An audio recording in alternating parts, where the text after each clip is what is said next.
What do Russian teenagers think about Russians? Hi, my name's Laura. I'm an American who lives in Russia, and this last weekend I was playing Blood on the Clock Tower with a group of teenagers. But after the game, we had a little conversation, and I decided to ask them some questions about how they feel about the differences in mentalities. And I asked them if they thought Russians were rude, and they said, no, not at all.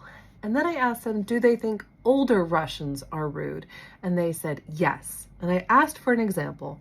And one girl said she was wearing heavy eyeliners and an old woman stopped her and said she looked terrible.